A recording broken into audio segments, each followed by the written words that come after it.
presented by RK Music World. Music by Raviranjan Savaria.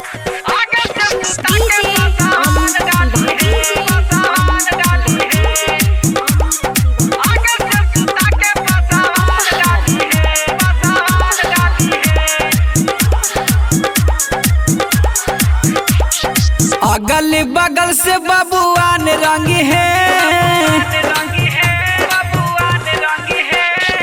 अगल बगल से बबुआन रंग है, आगे से सुता के पसवान डाली है, चोली के समान हिरान रंग है, आगे से सुता के पसवान डाली है, आगे से सुता के पसवान डाली है, आगे से सुता के पसवान डाली है।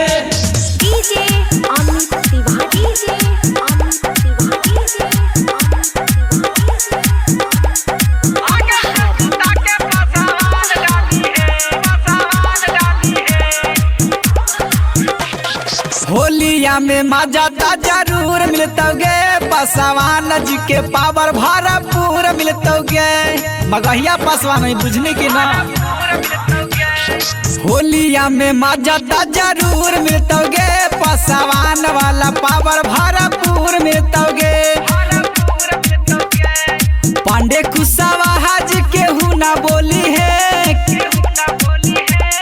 पांडे कुशवाहा जी केहू ना बोली है, आगे से सुता के पसवान डाली है, चोली के समान हिरान रंगी है, आगे से सुता के पसवान डाली है, आगे से सुता के पसवान डाली है, आगे से सुता के पसवान डाली है।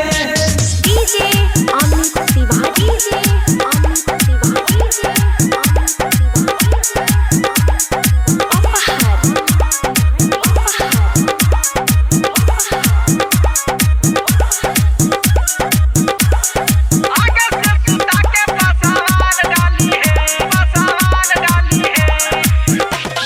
चढ़ल हो जवानी तोहर चढ़ल हो सुतार गे, रविरंजन सवरिया के बना ले तू भत्तार गे,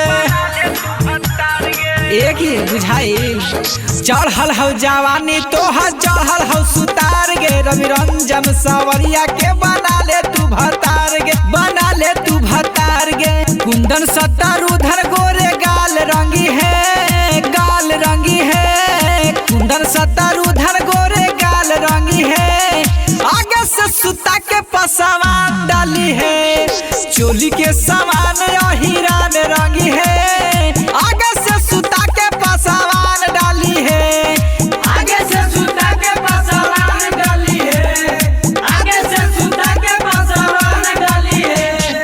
अगल बगल से बबुआन रंगी है, आगे से सुता के पसवान डाली है, चोली के समान हिरान रंगी है, चोली के समान हिरान रंगी है, आगे से सुता के पसवान डाली है, आगे से सुता के पसवान डाली है। बैगन मुरई सूख जाई या पिचकारी पसवान जी के घुस जाए बुझाई।